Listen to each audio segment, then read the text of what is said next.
Welcome everyone to our session on accessible assembly areas. Today we have 3 presenters. We're fortunate to have 2 presenters from the Department of Justice Disability Rights section. Mary Adams is an architect with the section, and she's been there for approximately 18 years. Diane Perry has also been architect with the Disability Rights section for about 18 years as well. Both of them have extensive experience in accessible assembly areas. And we also have Rex Pace, sorry, who's a senior accessibility specialist and our technical assistance coordinator at the board. And in this capacity, he oversees the provision of technical assistance from the agency on accessible design and the board's guidelines. And previous to his work here, he also worked at the Department of Justice. So with that, I'm going to turn it over to Rex to begin the program. Okay, thank you, Peggy. You're not on. Some people prefer to listen to me without the mic on. Thank you, Peggy. Let's start with today's session. Our agenda today will start with a short review of the accessibility standards, and then we will touch on assistive listening systems. And then following that, we'll get into our detailed topics today, which will be accessible routes and wheelchair spaces. Now, wheelchair spaces might sound a little simple, but there's a lot to this. It deals a lot with the minimum number required, location, size, companion seating, and important integration and dispersion issues. So let's proceed on to slide 14. So let's talk a little bit about the structures of the standard and some related regulatory issues. I'll help us today keep things in context. Let's go to slide 15. So there are 3 major pieces of federal legislation that affect the design of assembly areas in regard to access for people with disabilities. And these are the Americans with Disabilities Act, ADA, Architectural Barriers Act, ABA, and the Rehabilitation Act of 1973. We will be reviewing the accessibility standards for 2 of these, the ADA and the ABA. So let's go to slide 16, please. So let's start with the ADA. The 2010 ADA standards for accessible design are now the mandatory standards for new construction and alterations of buildings and facilities. And here on the left we see the cover the DOJ issue document, and we will be discussing in detail the requirements from this document that address assembly areas. Now, the vast majority of the standards are based on the Access Board issued ADA-ABA guidelines. The cover, which is shown on the right of the slide, and you will note that it has 2 acronyms in its title.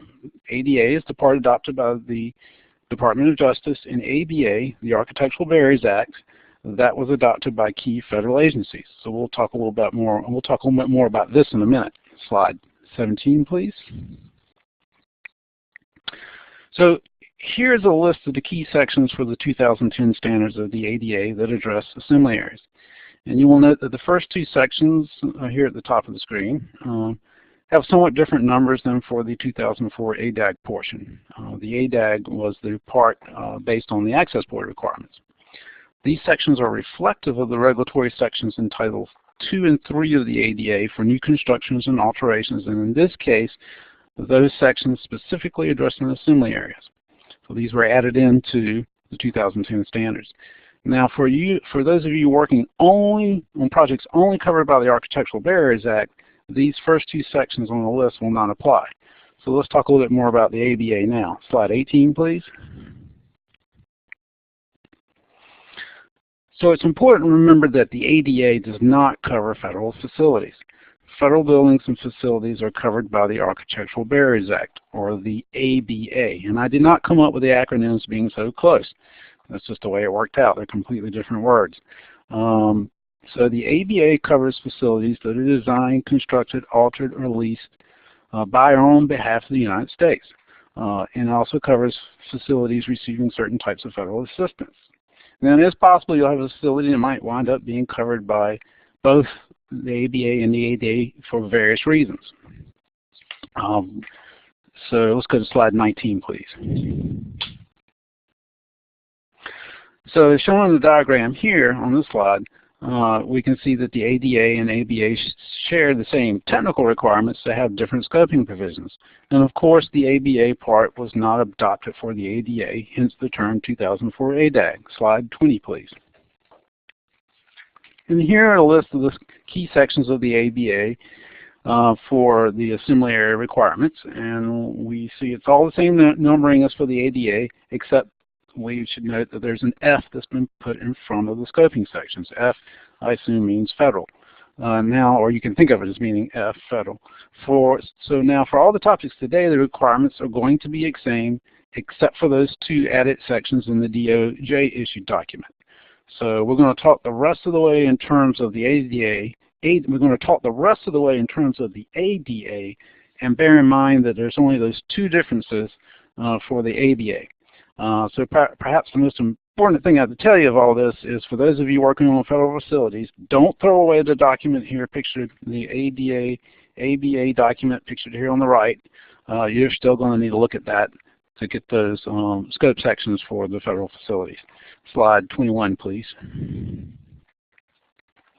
So the board has extensive guidance on the ABA and the ADA standards available on its website that will help you both with when these apply and the particulars of scoping and technical requirements. We have a screenshot here of one of the web pages shown here. And we can see we have the website below. Let's go to slide 22, please.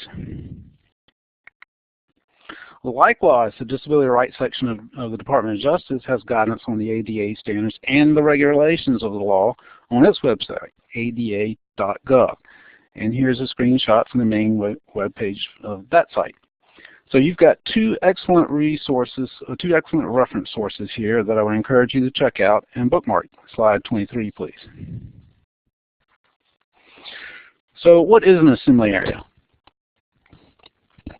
This is a term defined by the standards as follows: a building or facility or portion thereof used for the purpose of entertainment, educational or civic gatherings, or similar purposes. So the definition is broad and might include, and does include, a large range of spaces and facility types. And here's a couple of examples pictured here from each end of the spectrum. On the left, we have a speaking and debating pit in a student activity center, and was set up with some temporary seating for a presentation. And on the right, we're viewing a large professional sports stadium, a baseball stadium, from the accessible seating location, and we have fixed permanent seats. So the whole structure has been specifically designed for this activity. Okay, so we can see again we're talking about a large number of spaces here. Slide 24, please. And the definition in the assembly area, the definition of assembly areas in the standards includes these examples. They're listed here, a few of which I'll point out are lecture halls, theaters, concert halls, and stadiums. So again, it's a broad range of spaces, and it's reflected by the examples given. Slide 25, please. All right, so let's talk about assistive listening systems first. We're going to talk about this subject because we're just going to do a brief review today before we get into the more detailed requirements. And assistive listening systems are systems that amplify sound and may also improve audio quality for people with some hearing but who are not completely deaf. Now, we've extensively gone into this topic before in other webinar shows on communication requirements, so we're just going to do a brief highlight today, and just move on to slide 26. All right, so assistive listening systems are required wherever audible communication is integral to the use of a space, and that would be just about any assembly area I could think of. However, you are not required to provide it if there is no audio amplification, unless it's a courtroom. Then you do it regardless of amplification or not. And do remember that courtrooms are assembly areas. Now, the important thing to remember is that unlike the 1991 ADA standards, the availability of fixed seating or minimum occupant load does not affect this requirement, or no longer affects the requirement. The assistive listening system provisions could apply to assembly space with all temporary seating. And pictured here on the slide is a transmitter. On the left is a transmitter for an assistive listening system, and on the right a sign denoting availability of such a system. And there are also important signage requirements related to these systems. Slide 27, please. Now, the principal scope issue is the number of receivers provided for assistive listening systems, and these will be related to the capacity of the space. Pictured here is the chart from the standards showing the minimum numbers of receivers that must be provided. And there are also several other issues that need to be considered along with this, but we're not going to go in detail on that today. This is just to give you a sense of the provisions. Slide 28.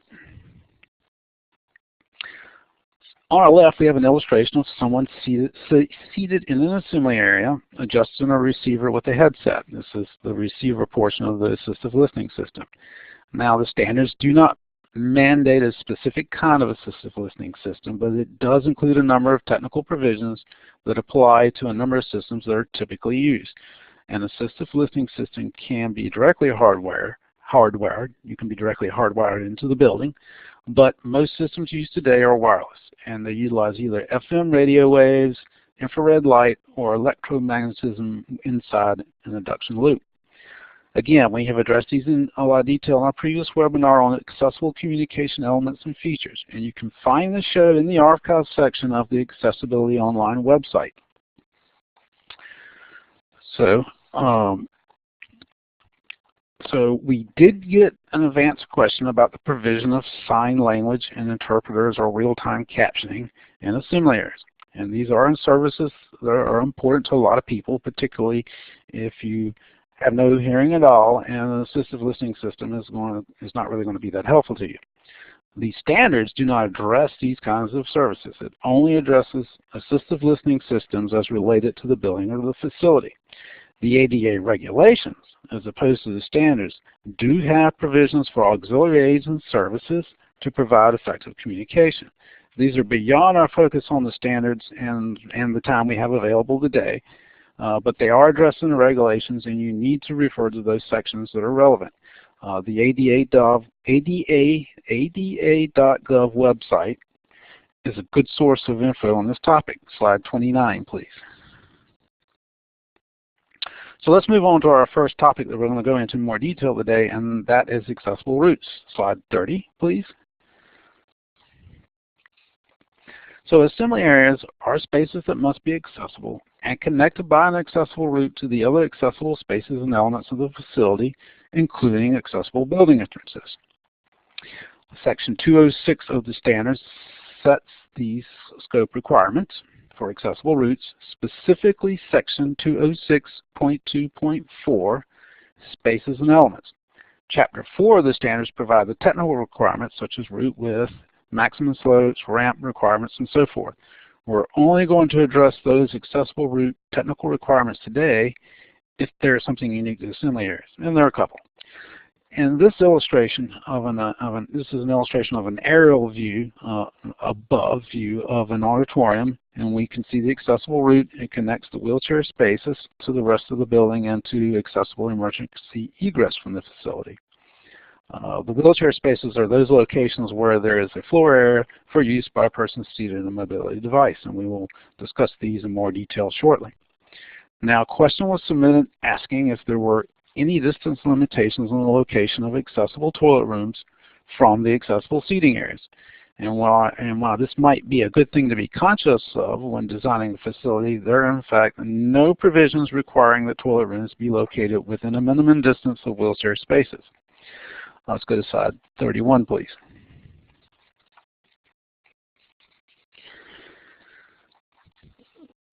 So we're going to do go over a couple of important exceptions for accessible routes that have an impact on assembly area seating. There is an exception, Exception 2, in Section 206.2.4 that addresses assembly areas with fixed seating. And fixed seating means that it is permanent and fixed in place. So this exception basically says that if you have provided the minimum number of accessible wheelchair spaces and disperse these as required, which we will also be discussing later in detail later, then you do not have to provide accessible routes to those seating areas without any required wheelchair spaces. So, for example, in the picture here of a very large stadium with lots of different seating areas, It may be possible that some of these areas would not be required to have accessible routes to them because there are no required wheelchair locations in those sections. Let's go to slide 32, please. So there's also an important exception in the accessible routes requirements for restaurants and cafeterias. Exception 3 of Section 206.2.5 permits only 25% of tiered dining areas that are assembly area seating to be accessible, provided that the required wheelchair spaces are on accessible routes and each tier provides the same services. I'll repeat that. Each tier provides the same services. The key issue here is that this exception applies to tiered dining areas that consist of assembly seating, like we see in the photo on the left. Here, the seats that are spaced out with the tables have wait service. So this exception does not apply to just any restaurant in a facility with an assembly area. It's specific. For instance, like in the illustration on the right of a conventional dining situation, for this type of space, all levels are required to be connected by an accessible route. So, if it's not assembly area seating, you don't get the exception. Slide 33. In addition to fixed seating, there are some other spaces that are specifically addressed in assembly areas. So let's talk about performance areas first. Section 206.2.6 requires that where circulation paths directly connect to a performance area, let me repeat that. This section requires that where circulation paths directly connect to a performance area, and it's from the assembly area seating, an accessible route must also connect these. So if the stage connects to the audience seating, then there should be an accessible route between them. And this could certainly be the case like in a high school auditorium or a convention center. In the illustration here on the slide, a ramp is shown going up to the stage, and in this case one of the panel members is using a wheelchair. And in this case the route to the stage is the same for everybody. So it worked out. We have our connection to the audience and it's accessible. In addition to that, an accessible route is also required to all facilities such as dressing rooms, toilet rooms, or staging areas that performers may be using. So there will be an accessible route from the performance areas to these support areas. And finally, in a related issue, Section 206.7.1 of Platform Lists permits the use of platform lists to provide an accessible route to performance areas and speaker platforms. And this is important because generally in new construction you're not permitted to use platform lists. This is something that's usually more of an alterations issue. But in this particular instance for performance areas and speakers platforms, you can use it. Slide 34, please. Now, press boxes are required to be on an accessible route. However, there are two important exceptions that are particularly pertinent to a lot of school facilities and municipal parks. Exception 1 does not require an accessible route. This is exception 1 of 206.2.7 press boxes. Exception 1 does not require an accessible route to press boxes in bleachers that are entered only at one level and where the total area of all press boxes is no more than 500 square feet, as is shown in the example illustration on the left. The other exception does not require accessible routes to press boxes that are freestanding, elevated at least 12 feet above grade, and also as an exception 1, where the aggregate area of all press boxes is no more than 500 square feet. And this is an example. This is shown on the right. Let's go to slide 35, please. So now we're going to address our provision out of order. We're generally today trying to follow along with the standards numbering for the order of our show. But we're going to take an exception here. This is from section 221, assembly areas, and it's really an accessible route requirement, so we're going to bring it up now. Now, accessible routes to seating areas are in large part driven by the location of wheelchair spaces. And wheelchair spaces are required when you have fixed seating. However, section 221.5 requires lawn seating in exterior overflow areas that do not contain any fixed seating to connect to an accessible route. And this would likely be an issue, for example, in the facility that's pictured here in the photograph on the slide. This is an outdoor concert venue, and we see large areas of lawn seating. Now we got the question if the calculation of the total seating capacity of such a venue like this would be a factor in determining the accessibility of the lawn areas, or if ground elevations or viewing angles were factors when considering access to grass or lawn seating areas. And again, if there are no fixed seats provided, then the requirement is that these areas connect to an accessible route.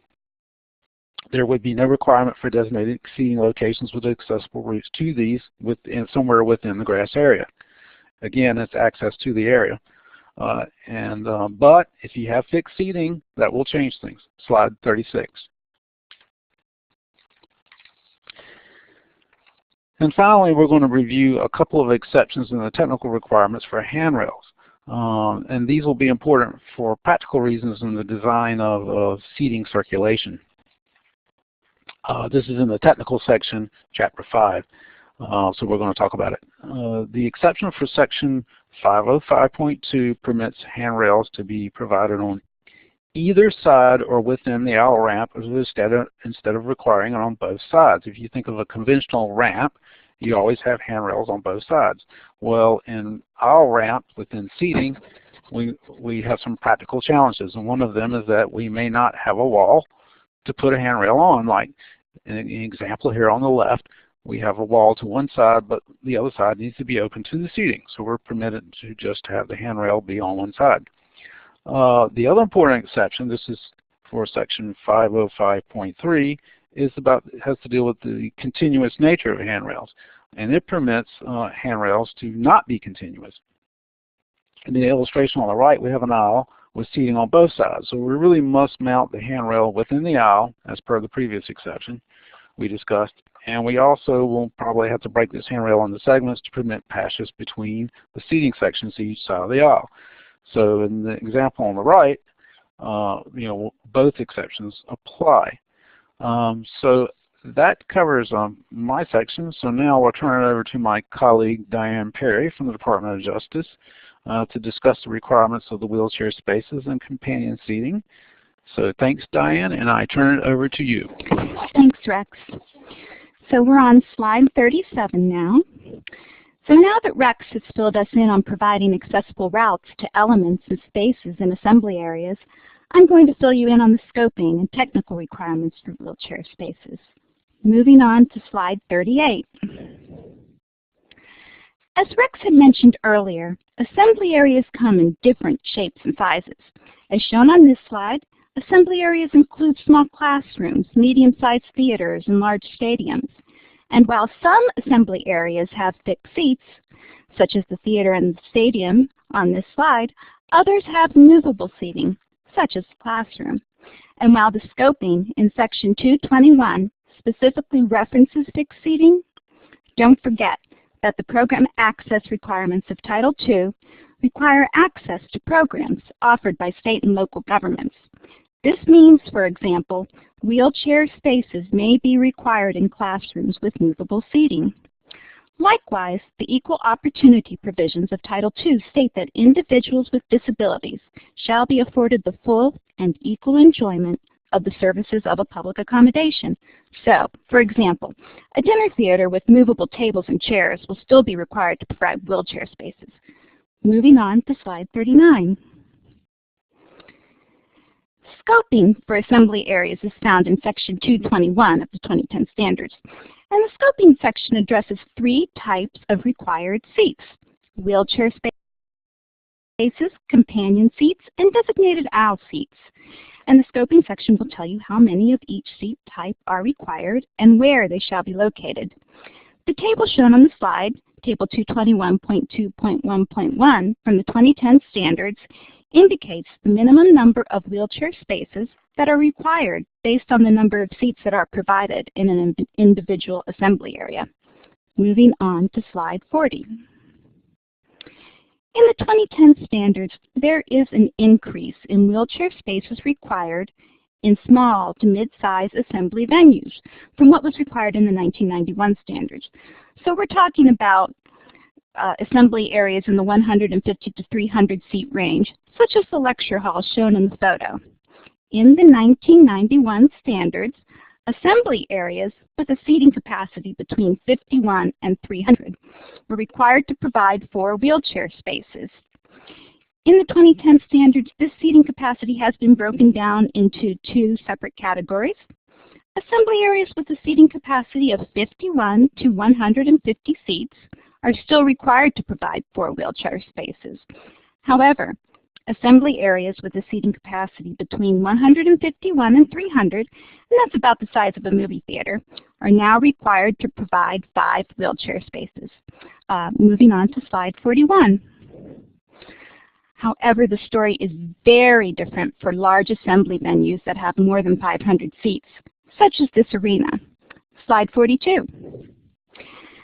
There is a decrease in the number of wheelchair spaces required in large assembly areas as compared to the 1991 standards.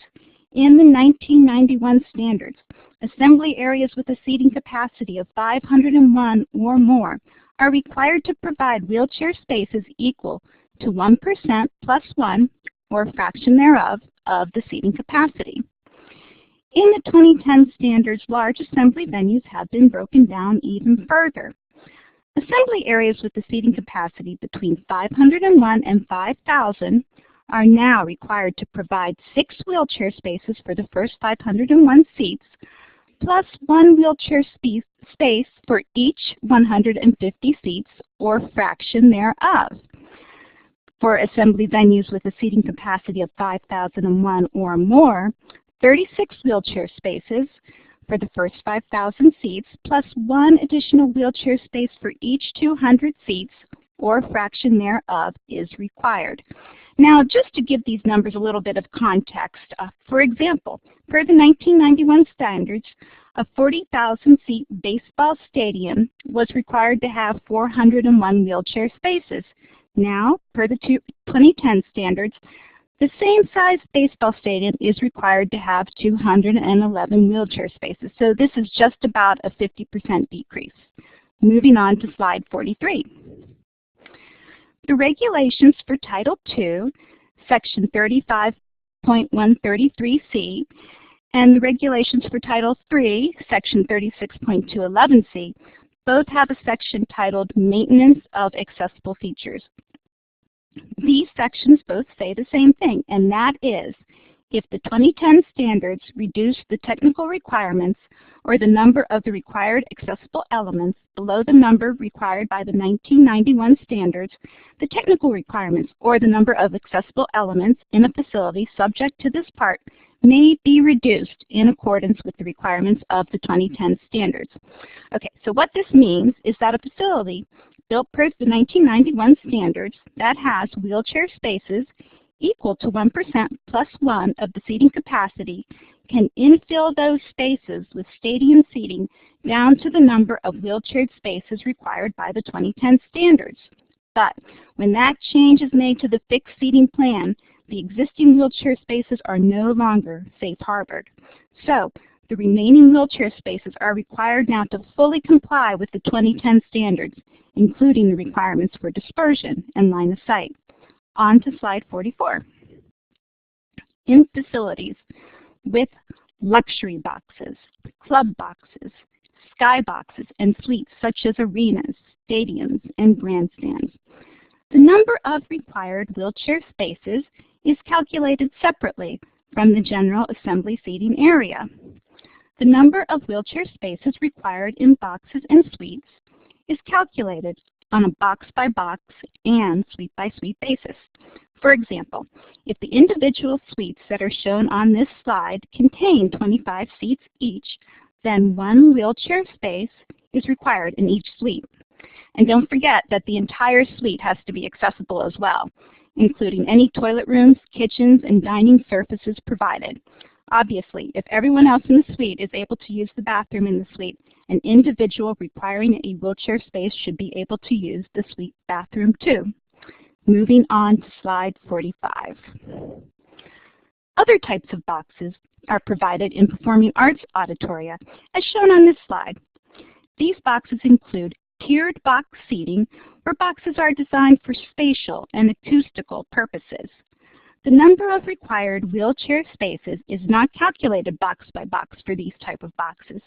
The number of wheelchair spaces required in these boxes is calculated based on the total number of seats provided in all of these boxes. They're totaled up, and then the number of required wheelchair spaces is determined from the table in section 221. The required wheelchair spaces are then dispersed among at least 20% of the tiered boxes in the facility. For example, if a performing arts facility has 20 tiered boxes with 10 fixed seats in each box for a total of 200 seats, at least 5 wheelchair spaces and companion seats must be provided in the boxes, and they must be dispersed among at least 4 of the 20 boxes. On to slide 46.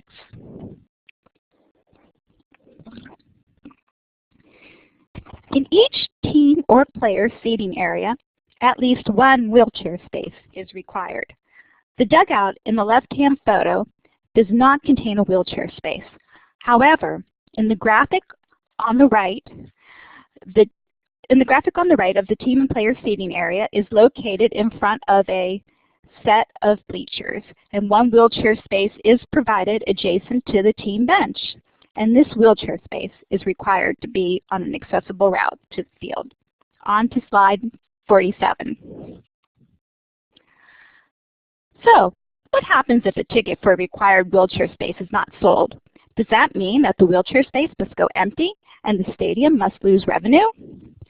2010 Standard Section 35.151 G3, which applies to state and local governments, and 2010 Standard Section 36.406 F3, which applies to public accommodations, state when individual wheelchair spaces and companion seats are not used by PERS eligible for those spaces, individual removable seats may be placed in those spaces. For example, a wheelchair space with a fixed swing-away seat is shown in the photo. When the wheelchair space is not used, the seat swings open and can be used as a stadium seat. It is important to remember that this requirement only applies to individual stadium seats and not to entire platforms. And Mary will talk about platforms later in this presentation. On to slide 48. All right, as shown in this figure from the standards, and it's 802.1.2, the width of a single wheelchair space is required to be 36 inches minimum. Where 2 adjacent wheelchair spaces are provided, each wheelchair space shall be 33 inches wide minimum. On to slide 49. The depth of a wheelchair space depends upon the approach, as shown in this figure of the standards. Where a wheelchair space can be entered from the front or from the rear, the wheelchair space shall be 48 inches deep minimum. Where a wheelchair space can only be entered from the side, the wheelchair space shall be 60 inches deep minimum. Moving on to slide 50. In this diagram, we're going to put a few things together that we already talked about. A single wheelchair space is provided adjacent to a companion seat.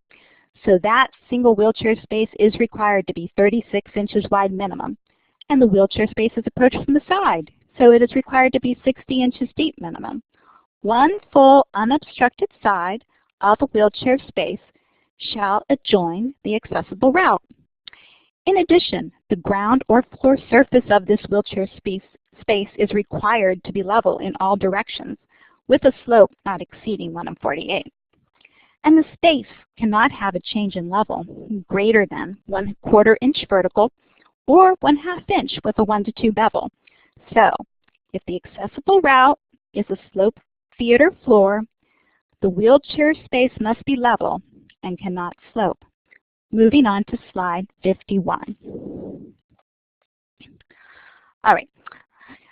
For those of you who are counting the wheelchair spaces, the purpose of this slide is not to indicate the required number of spaces. The purpose of this slide is to indicate all of the possible wheelchair spaces within this assembly area. This assembly area has 3 accessible routes indicated in blue: in the rear, in the front, and the cross aisle. The wheelchair spaces have either a forward approach or a rear approach from the accessible routes.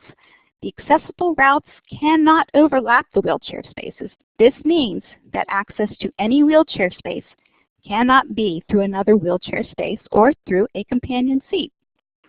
For paired wheelchair spaces, this means that you cannot place 2 side entry wheelchair spaces adjacent to each other and expect that the interior wheelchair space can be accessed via the 60-inch deep aisle side wheelchair space. Also, care must be taken when choosing the location of accessible routes in assembly areas so that wheelchair spaces are integrated and provided a choice of seating locations and viewing angles that are equivalent or better than the choices offered other spectators. And locating wheelchair spaces in front of an accessible route or behind an accessible route will also have an impact on integration and lines of sight. Moving on to slide 52.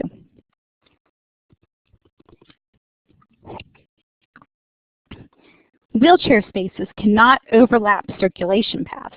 As used in this section, the term circulation path means the aisle width required by the applicable building code or life safety code. If the aisle is wider than the minimum aisle width required by code, a wheelchair space may overlap the portion of the aisle that is in excess of the required aisle width. For example, in this slide, the blue shaded area is the aisle width that is required by code. The rear portion of the wheelchair space that is located in front of the circulation path for the second row seats cannot overlap the aisle width indicated in blue for the occupants of the second row. The wheelchair space can overlap the white portion of the row because this portion of the aisle is not required by code. This requirement may result in an increase in row-to-row spacing. Slide 53, please. The next seat type that I am going to talk about are companion seats.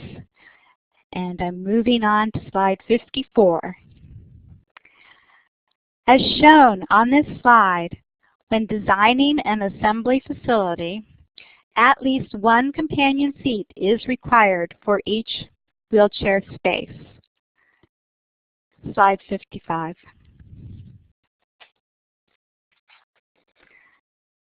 This diagram indicates the proper alignment of wheelchair spaces and companion seats. Companion seats shall be located to provide shoulder alignment with adjacent wheelchair spaces. The shoulder alignment point of the wheelchair space shall be measured 36 inches from the front of the wheelchair space. Sufficient row-to-row spacing has to be provided so that shoulder alignment can be obtained. Moving on to slide 56. This slide has a photo of bleachers with a wheelchair space at the floor level and the companion seat located one riser above. The floor surface of the companion seat is required to be at the same elevation as the floor surface of the wheelchair space so that proper integration and alignment can be obtained.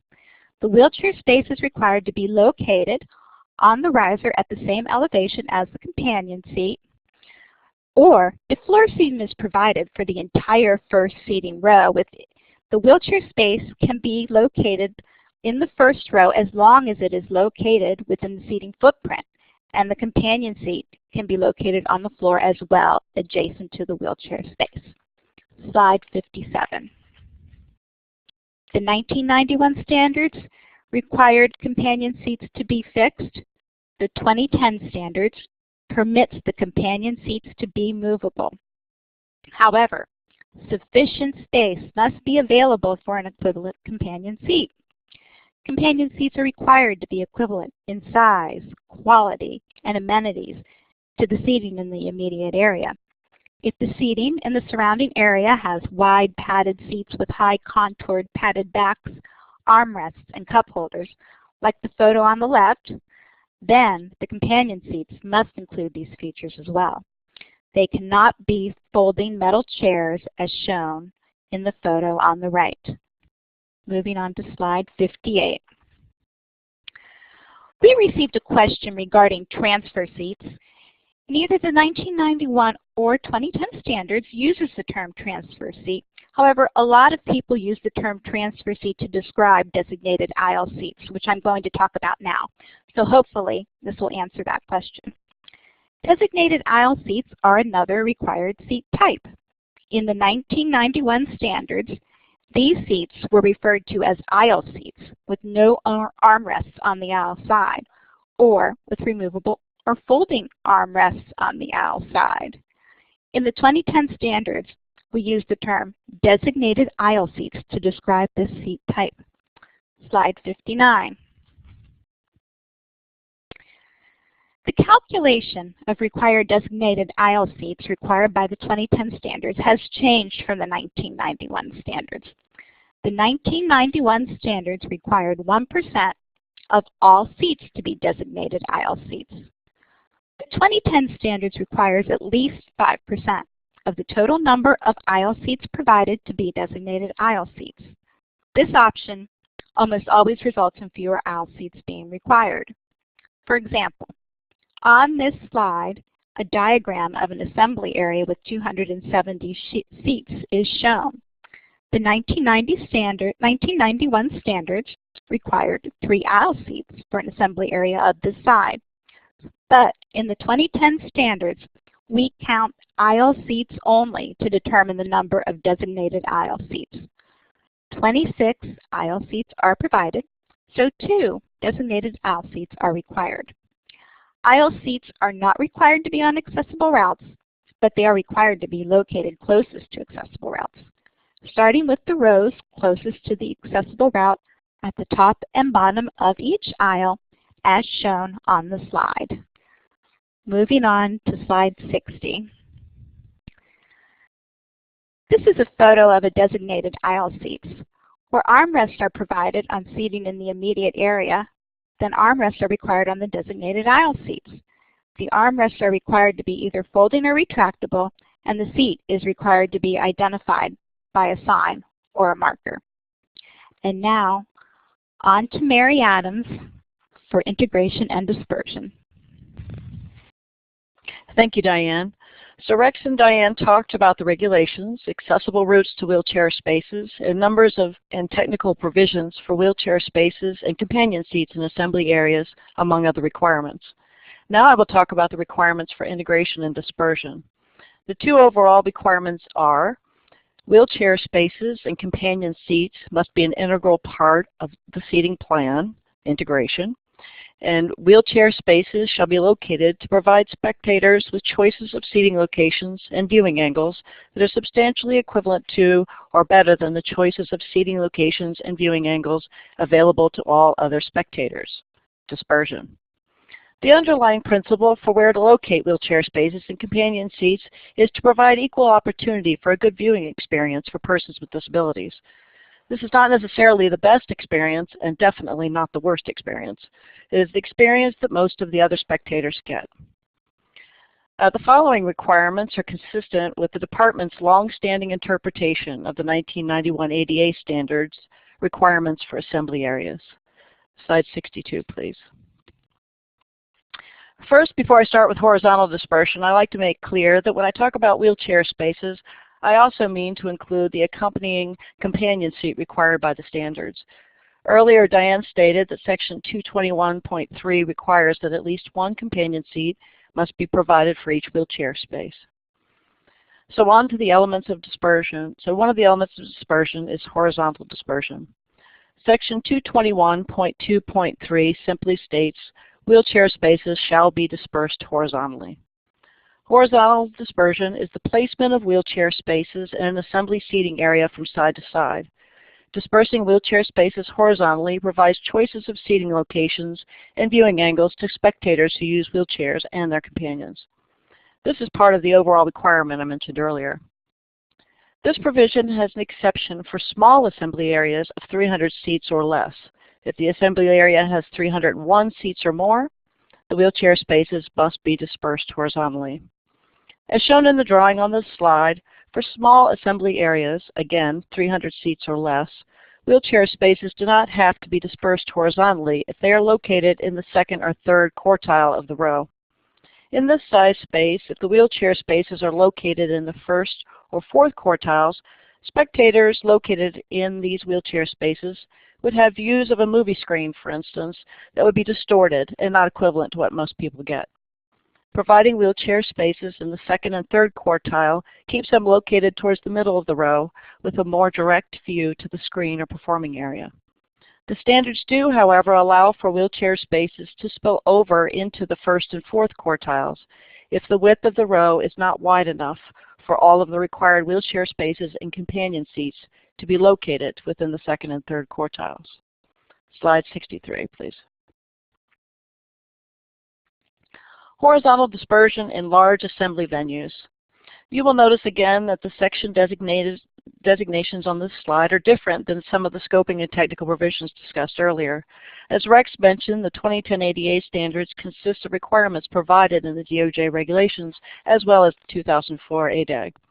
Specifically, Section 35151G is for Title III assembly areas, and 36406F is for Title III.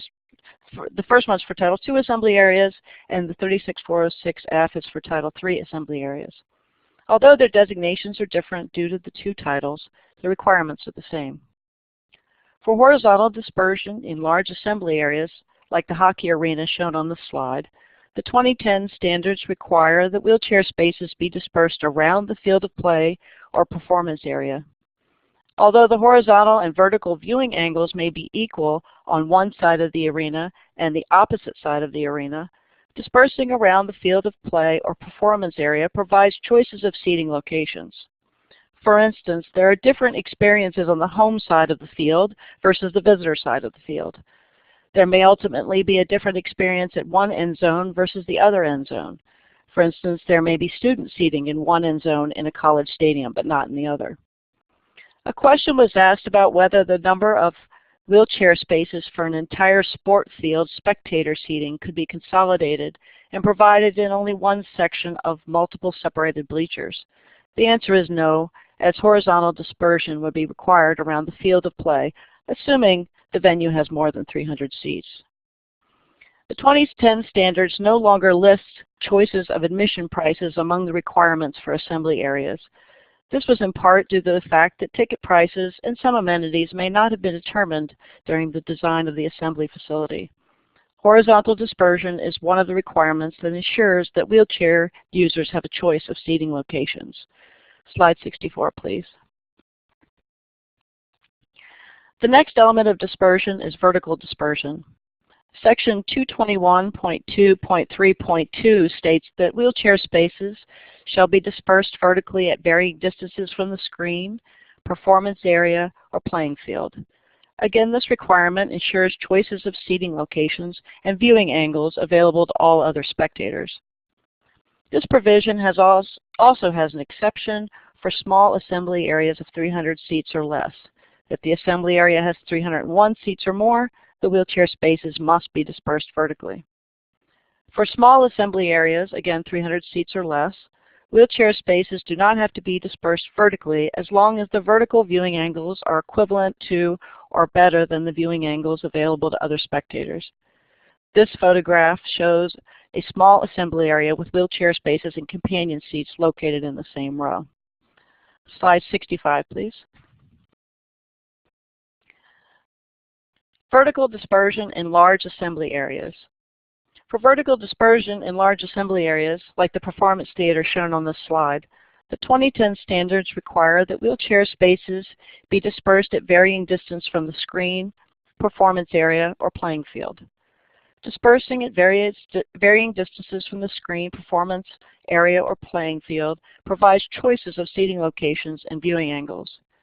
Again, the 2010 standards no longer list choices of admission prices among the requirements for assembly areas. Vertical dispersion is another requirement that ensures that wheelchair spaces have a choice of seating locations. Wheelchair users have a choice of seating locations. Wheelchair spaces must also be provided in all areas that include seating that are served by an accessible route.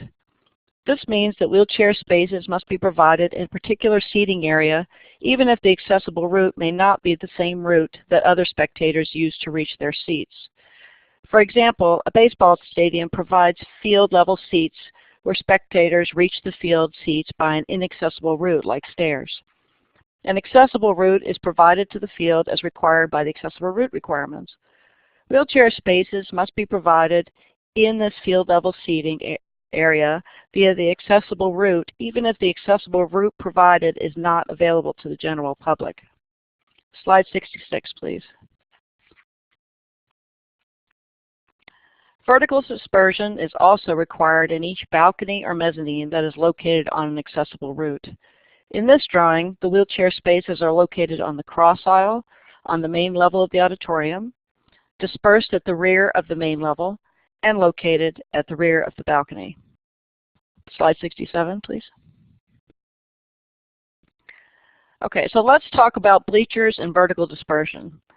We received a question about what the definition is of bleachers, and the term bleacher is not defined in the 2010 ADA standards. So per section 106.3 undefined terms, the meaning of terms not specifically defined in 106.5 or in regulations issued by the Department of Justice to implement the ADA, or in reference standards shall be defined by collegiate dictionaries in the sense that the context implies. So to understand the definition of bleachers, we would look up either in reference standards or in the collegiate dictionary. Also per section 201.3, temporary and permanent structures, these requirements shall apply to temporary and permanent buildings and facilities. There are many instances where bleachers are temporary structures, so remember that the 2010 standards apply to these facilities as well. Wheelchair spaces must be an integral part of the bleacher seating plan. So in new construction, this would mean that the requirements of 802.3.1 alignment for shoulder-to-shoulder alignment and for floor surface being at the same elevation as Diane mentioned earlier would be required for bleachers, among the other requirements discussed earlier. For bleachers, there is an exception to vertical dispersion. In bleachers, wheelchair spaces shall not be required to be provided in rows other than rows at points of entry to bleacher seating. However, entry points should be chosen that will provide wheelchair users and companions with viewing angles that are substantially equivalent to or better than those of all other spectators. For instance, if a bleacher is provided at a motor speedway and the seats are placed so the spectators have a particular view of the track, the entry point should be located so that wheelchair users in wheelchair spaces provided in rows at the point of entry will have the same view to the track, not be provided at a point lower than the bleachers. Slide 68, please. Okay, lines of sight. Lines of sight is another important element in the design of assembly areas.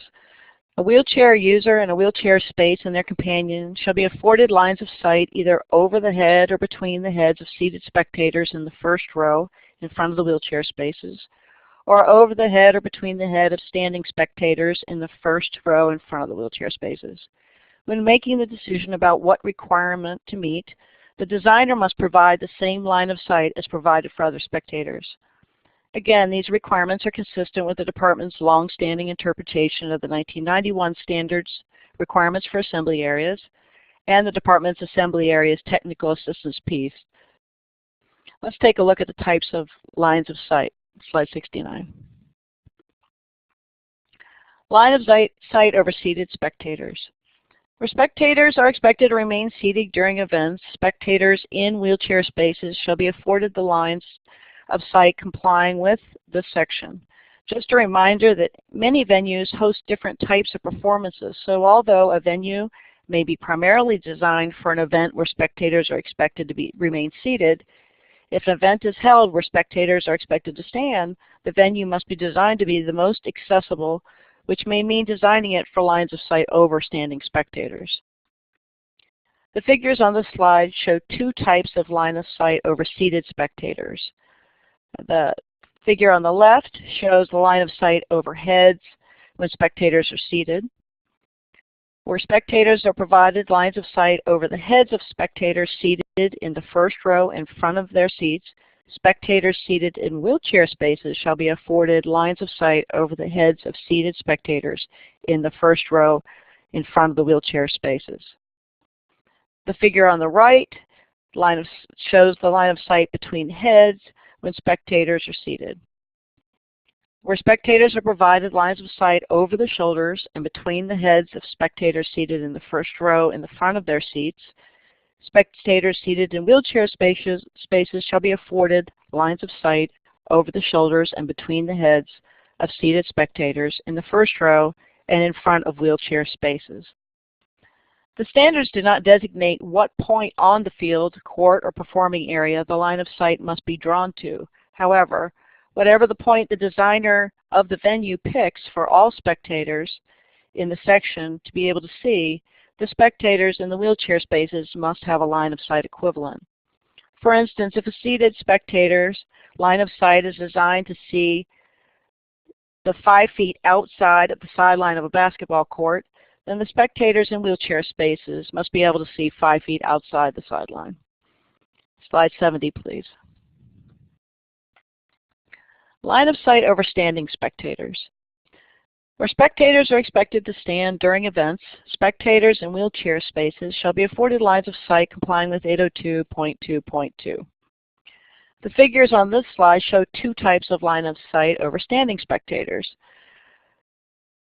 The first on the left shows line of sight over heads when spectators are standing. Where spectators are provided line of sight over the heads of spectators standing in the first row in front of their seats, spectators seated in wheelchair spaces shall be afforded lines of sight over the heads of standing spectators in the first row in front of the wheelchair spaces. The figure on the right shows the line of sight between the heads, and similar to seated, line of sight for seated spectators, where spectators are provided lines of sight over the shoulders and between the heads of spectators standing in the first row in front of their seats. Spectators seated in wheelchair spaces shall be afforded lines of sight over the shoulders and between the heads of standing spectators in the first row in front of the wheelchair spaces. When looking at these figures compared to the figures for seated spectators on the previous slide, you will notice that the riser in front and below the wheelchair space is higher, so that the seated wheelchair user is higher to accommodate the standing spectator. Slide 71, please. Line of sight in stadium-style movie theaters. Again, these sections, 35-151G4 for Title II and 36-406F4 for Title III, are part of the 2010 ADA standards. The department has extensive experience with stadium-style movie theaters, and these requirements are consistent with the department's interpretation of the 1991 standards. This drawing shows 5 wheelchair spaces and companion seats in a stadium-style movie theater. Stadium-style movie theaters shall locate wheelchair spaces and companion seats on a riser or cross aisle in the stadium section, which is integration, that satisfies at least one of the following criteria. Located in the rear 60% of the seats in the auditorium, or located within the area of an auditorium in which the vertical viewing angles, as measured to the top of the screen, are from the 40th to the 100th percentile of the vertical viewing angles for all seats as ranked from the seats in the first row, which is the first percentile, to seats in the back row, which would be the 100th percentile. These requirements provide wheelchair spaces and companion seats in an area where most moviegoers sit, and provide vertical viewing angles that are substantially equivalent to or better than the viewing angles available to all other moviegoers. Also keep in mind that when designing the risers for stadium-style seating, if the wheelchair spaces are located on the back side of the cross aisle, this drawing shows them located on the front side of the cross aisle, the riser height on the front side of the cross aisle may have to be different to provide the same line of sight to the screen. Slide 72. Last but not least is removable seats and platforms. Wheelchair spaces and companion seats shall not be located on or obstructed by temporary platforms or other movable structures. Diane mentioned before that when the wheelchair spaces are not used, individual removable seats may be placed in wheelchair spaces. And that is correct. The requirement is for the wheelchair spaces that they must be available at all times. But what this means is that the floor area for wheelchair spaces must remain at all times. Temporary platforms tend to be removed when the wheelchair spaces are not sold, sometimes revealing fixed seating below the platform, which is then sold. Removing the wheelchair floor space eliminates the wheelchair spaces and reduces accessibility in the venue. So the floor area where the wheelchair spaces are located must be permanent, and if the wheelchair spaces are not sold, movable chairs may be placed in the wheelchair space, and these tickets sold to non-wheelchair users, as Diane stated. Please refer to the Department's Technical Assistance piece on ticket sales for further information. This piece can be found on www.ada.gov. Now we will go to Peggy for questions. Peggy?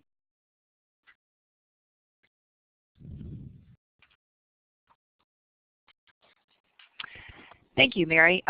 So I think we didn't advance to the slide, the next slide, which was backing up what Mary was just talking about. But so let me go back there and just leave it on the screen for a moment.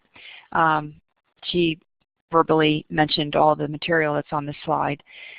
So we're going to move into questions now, and people have been submitting questions. And we'll go ahead and answer some of those. Rex, I'm going to turn it over to you to talk about a question that came in about handrail extensions. Yes, that was a, can you hear me? That was a good point, and actually I failed to complete out my discussion of the handrails which are not continuous for purposes of providing access to seating or crossover between aisles. Those handrails also have a exception that permits where you do not have to provide the extension, because that could also be another thing that would cause circulation issues. But if you look in section 505.10, exception 2, you will find that you do have an exception where you do not have to provide the extensions for those handrails in assembly areas which are discontinuous because of the nature of the circulation and the aisle ramp relationship. So that was a good point, a good thing to catch out so that we get a complete understanding of that subject.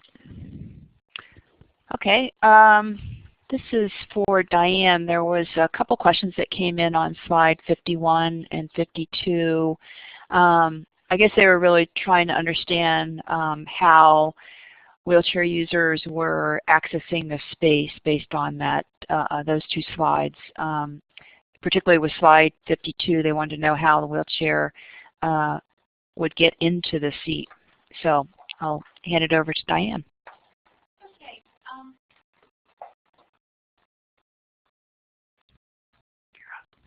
Okay.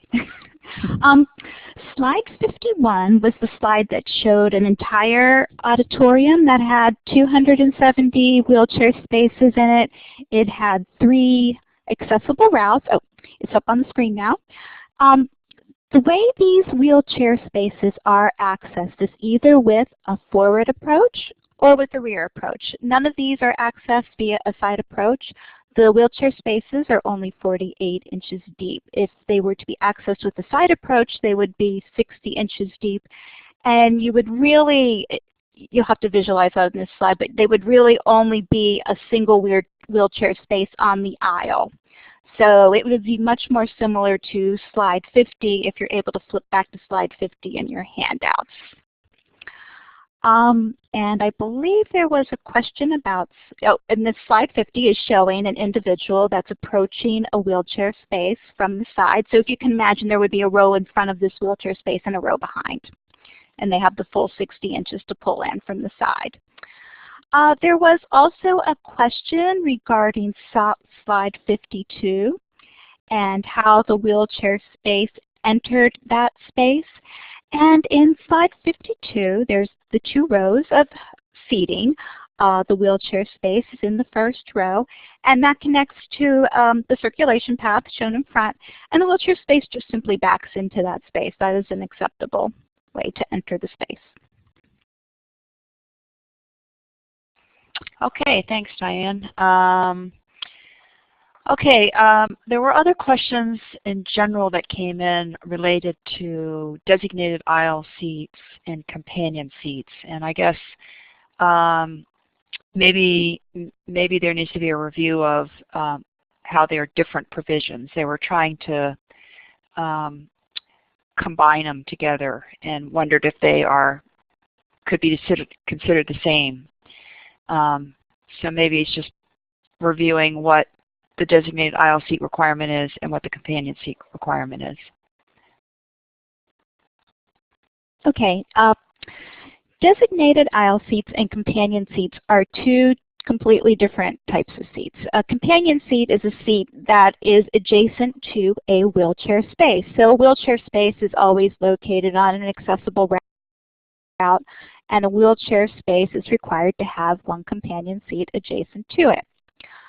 Designated aisle seats are aisle seats that have an armrest on the side that either flips up or retracts, and these seats do not have to be located on accessible routes. These seats can be located in the body of the auditorium off a sloping aisle or off stairs. They're supposed to be located on the closest rows to the accessible routes, but they don't necessarily have to be on an accessible route. So they have 2 completely different purposes. The function of a companion seat is so that an individual using a wheelchair has a seat for somebody that's attending a performance with them. The purpose of a designated aisle seat is really more for somebody who has difficulty walking, can't walk long distances, difficulty getting into the seat. So that's the difference. Okay, thank you. Okay, let's move through some of these. One question came in about how do the standards apply to standing room space at interior sporting facilities? Mary, I guess that would be mine. This? Yeah. All right. Well, the standards requirements apply to fixed seating. So standing areas don't have fixed seating. However, many of the venues may have a program access requirement in Title II. So if there's some program offered in that area that may need to have access or that someone may need to have a space, then they may have to be provided. But it would have to follow other requirements like accessible route to the space and within the space, etc. Okay, and while we're talking about well, some of the areas you discussed, this person said regarding expected to stand for sightlines, what about standing ovations or other infrequent occurrences in performing arts theaters? The expected to stand, it's really a case-by-case basis. You're going to have to look at that. There are some venues where, you know, no one would ever expect to have someone stand because that's just not how it's done for that venue. But there might be some where standing ovations happen frequently during the performance and are part of that, and so maybe that, or people may remain standing after they give the ovation so that a person with a disability is now going to have a blocked view of the performance. So you really need to look at the use of the space and even potential other uses of the space and design to that. Okay. One question here is about when the aisle is 48 inches wide with seating on both sides and inadequate for center rail, can this occur without rails? I guess Rex will try to address that. Yes, I think while you have exceptions for the handrails, you know, if these are, you know, part of the accessible route and this is where you're supposed to be getting to, then it's not like you would ever have a situation where you wouldn't have the handrails. You can utilize the exceptions, but you know, it needs to be designed such that it has the features to the extent that you're required to have them. Exceptions permit, you know, with the permitted exceptions. You know, I think if you're talking about an existing situation, well, that's different. That would be something you would have to evaluate case by case. But I don't really think in something that's newly constructed that you can say that you couldn't do that. You couldn't address the issue. So. Okay. So another one about designated aisle seats. Is it necessary to provide a mark or identification for the designated aisle seats where all aisle seats have folding arms?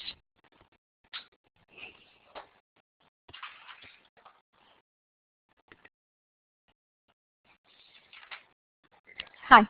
Yes, that's a good question. I don't know that I have an answer to that one. At least the ones. I guess the required number of aisle seats would have to have the marks on it. Yes. Okay, we're scrolling through our questions here. Are pull-out bleachers within a gymnasium containing approximately 400 seats considered assembly areas? Yes, they are. That was an easy one. Yeah, no doubt. No doubt. Do you want me to cover? How about if I cover this ticketing one here with someone had a question about that? Yeah, I'll keep going here. There was a question that came up mentioning that they thought that the 2010 standards had a, actually the regulations have a ticketing required for 3 companion seats next to a wheelchair location rather than 1. And so I wanted to clarify that because sometimes that's confused. The standards, the 2010 standards require just 1 companion seat. However, the regulations require have ticketing requirements to be able to sell up to 3 companion seats with the wheelchair user.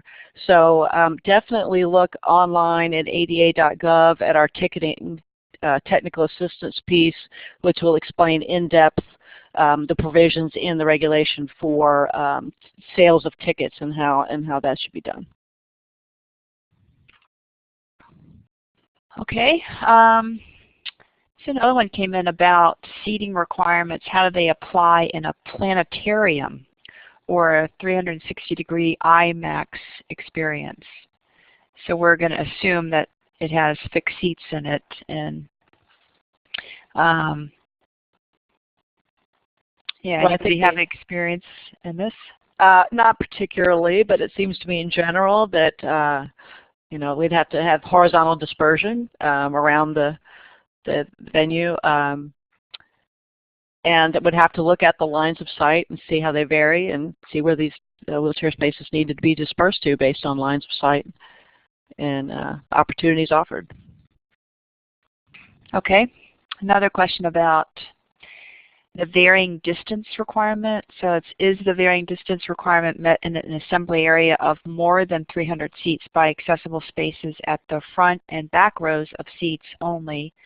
Example, how many rows of seats before mid-level accessible seating is needed? There's no requirement for how many rows, but you will find that in some venues where there's 30 or 40 or 50 rows from the front to the back, that you're going to be looking at lines of sight again, and it's definitely a case-by-case basis on how the facility is designed, what the intent of the design is, and how the lines of sight are provided for wheelchair spaces and for the other spectators in the venue. But there's no specific requirement about how many rows or exactly front or back or. Okay. Continue to scroll through our questions here. Rex, you want to take one here?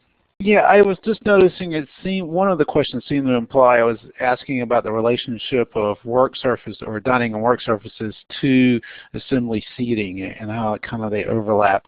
And this will be a good test case, Mary and Diane, see if you sound familiar. So it is interesting, particularly in lecture halls where you have a desk that's meant to be used, and many times they are built in, and their built-in surface is covered by the standards. Therefore, it would be, you would have to meet the provisions for that. And a lot of times it's interesting because both requirements are separate, but it makes sense to combine the assembly area space with the work surface space requirements where you have the surface and knee space. I think that question was addressing that. You have to meet both requirements in a lecture hall. It would make sense that you would combine the spaces, but I don't know that the standards directly say that. Do you understand what I'm saying there? I do understand. I think access to the work surface would be a separate requirement from providing the wheelchair space. So they will go together. Accessing, being able to park in that space, you have to really look at those requirements on how to get into space. But yeah, the work surfaces, knee clearances, all that should be provided for the work surface. Yes, it would not be such that having a table over a wheelchair space in a similar situation like this, that would not be inappropriate. That would be acceptable. So. I think it's as long as that table has adequate knee space on the aisle side so that somebody can get into the wheelchair space. Okay. You have to have one unobstructed side of the wheelchair space connected to the accessible route. So as long as the full 60 inches, if it's a side approach, there's enough knee space under the table. Yeah, sometimes our questions are cryptic, so we extrapolate on them and see if we can get at what people are really asking. Okay, here's one that has to do with the seating in stadiums where they're located along the walking concourse. You see this often where there's a 30-inch high guard that's provided, and that's typically required by IBC, and so the guard may encroach on the sight line for wheelchair users if the spaces are provided on that level. Any thoughts on how to resolve that? I think that one of your keywords was if they're provided on that level. But yes, line of sight is a factor still in that situation. We need to look at that design. Diane, I don't know if you have anything to add to that. Yes, the designer does have control over the viewing angles and lines of sight, so right. They set those initially. So when you're initially setting those viewing angles, you have to set them so that once you get to that wheelchair space, they're going to have a viewing angle to the field that is not going to be obstructed by the rail. Exactly. It is possible to do it. Yep. Okay. I guess I want to encourage people to submit questions because we're almost making it through all the ones that had been previously submitted.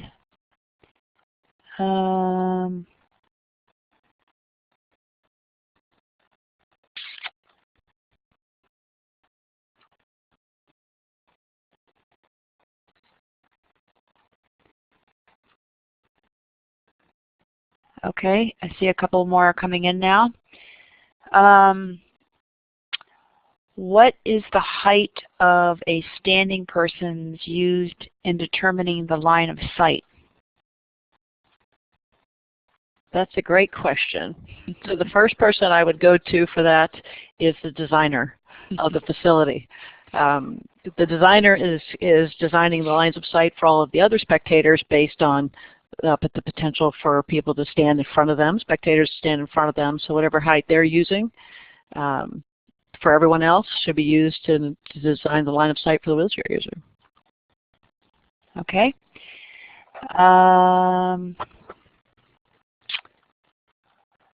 Okay, here's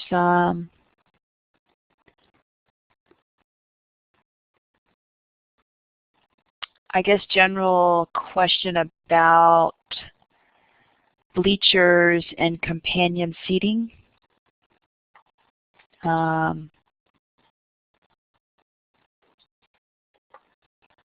Well, I don't know. Do you want to take that one, Diane? Sure. I think one of the slides that I discussed had a photo of a bleacher, and it had a little cutout for a wheelchair space. So the problem with that particular design was that the wheelchair space and the adjacent companion seat were not on the same floor elevation.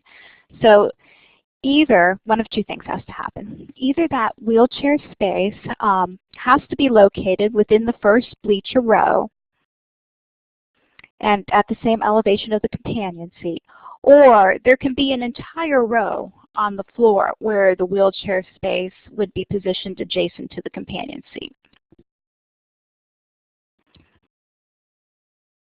Okay, thank you. Diane, okay, here's one. Is it acceptable to have a platform lift access the main aisle from the lobby? Is the platform lift based upon seating dispersion therefore allowed in new construction? I think it is. I just want to clarify so I understand the question. Yes. And just as they're looking at this, this is in regard in providing a platform lift to seating. This is in regard to that requirement, correct? Yes. In new construction, platform lifts can't be used with the exception of 4 or 5 different exceptions, and that's located in section 206.7 of the 2010 standards. And one of those exceptions, or one of those sections, is 206.7.2 for wheelchair spaces, and it states that platform lifts shall be permitted to provide an accessible route to comply with the wheelchair space dispersion and line of sight requirements of 221 and 802. Okay. Peggy, I just wanted to add to that we've had situations of different venues, and Diane's correct on the requirement. But you're off. Now I'm on. I'd just like to add to that. Diane is absolutely correct that that's an exception. We have looked at venues, however, that they provide a wheelchair lift, a platform lift to disperse, and then that just doesn't provide enough capacity to exit during intermissions and things like that. So when you're considering platform lifts to meet dispersion and line of sight requirements, think about how many wheelchair spaces you're actually trying to access and what's going to happen during these intermissions and other times, or bathroom visits that are going to slow this process down, or they're going to have to wait to use these platform lifts. So. Yeah, good point. Someone is asking about lawn seating and if we could review the requirements for lawn seating. Okay, this, can you hear me? Am I here? Okay. So this goes back to the requirement we discussed earlier. I think it was in section 221 on lawn seating. And it's pretty basic. You have to have an accessible route that connects to the area. Or areas, if there's different areas, they should each connect to an accessible route. We get this question asked sometimes in terms of temporary events where they're actually turning a grass area into seating, and in those situations it depends, if you're setting up seating or whether you're just using it again just as a lawn seating area. But the main point is that it connects to an accessible route. Is that getting at the question? So it's pretty basic. Again, there's no determination that the accessible route, has to go to locations within that grass area that are specifically reserved for wheelchair spaces. That's not the way it works because there's no fixed seating. And you guys are looking at something? Were you going to check on something there for us, or? I have one to throw out here. If in suites where some of the seats have drink rails, others do not, or some of the seats recline, others do not, is there an obligation to disperse seats to different types of seats and suites? Do you want me to suites? I'll go over that again. So in a suite where you have seats that have drink rails, others don't, Some have seats that recline, others do not. Is there an obligation to disperse the seats to the different types of seats?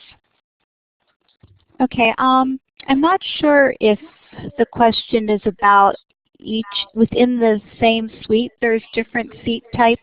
I think so. I think that's what they're asking. Within a particular suite, the number of wheelchair spaces that are going to be required is going to be based on the capacity of the suite. So if there's 25 spaces, you're only going to have one wheelchair space, so there really isn't going to be any dispersion. But if you're talking about a really huge suite, and I don't know that I've ever seen one bigger than 50 people, which would be 2 wheelchair spaces, then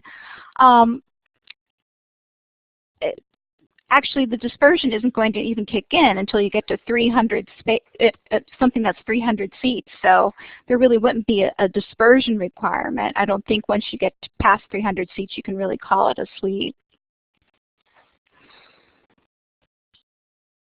Okay, great, thanks. Okay, let's go back to some more recent ones that were submitted.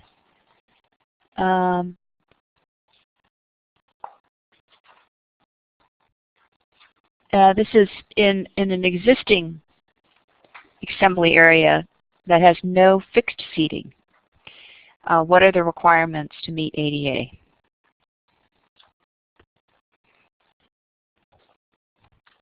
An existing assembly area with no fixed seating, say if it's all movable seating, if it's a Title II facility, say it's a school auditorium, I mean, there is going to be program access requirements. So yes, a wheelchair space would have to be provided, based on the needs of the people that are attending that particular performance.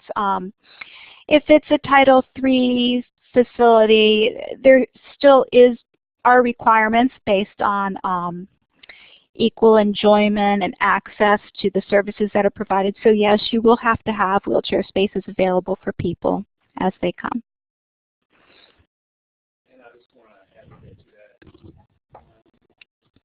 And I just want to add to that too. Remember too, if it's amplified sound in the space, you have to deal with the assistive listening system, so don't forget about that.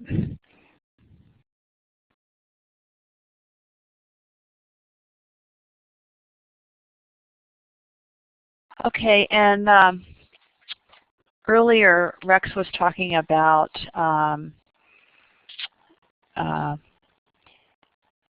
aisle seats and the accessible route and the toilet room location.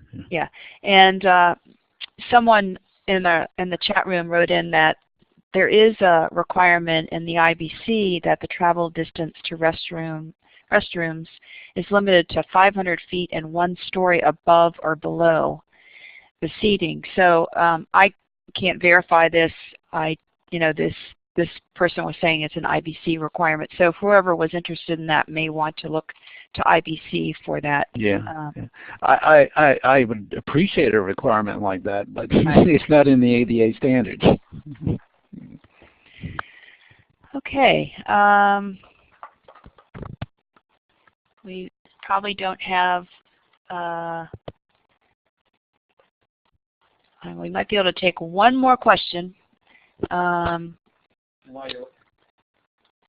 while you're looking at that, Peggy, just to reiterate, we got a fair number of ticketing questions today and in advance of the session. We didn't get into that today, but just to reiterate what Mary had said earlier, there's a really good document on the ada.gov website. So if that's a big issue to you, go in and read that document. It's a technical assistance piece. Looks sharp. Okay. Yeah, we are out of time now, but we do want to make sure you know where to call to get your answers to additional questions or any questions that you didn't get answers to during the session.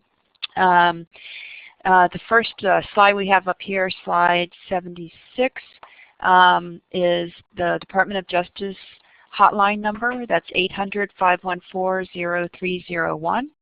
Or TTY is 800-514-0383, or their website is www.ada.gov. You can also contact the board our contact information number 800-872-2253, or TTY is 800-993-2822. If you're not able to make the call or want to shoot an email, you can send it to ta@access-board.gov, and our website is also www.access-board.gov. And at this point, I'm going to turn it back over to Claudia. Thank you, Peggy and Rex and all our presenters, Mary and Diane, for today's presentation. It was a good chunk of information that it was a lot to absorb for our participants. I'm sure you're going to get a lot of emails later as they process all the information to receive. I just want to make an announcement that those participants that are interested in receiving AIA or LACES certificates, there's been some changes.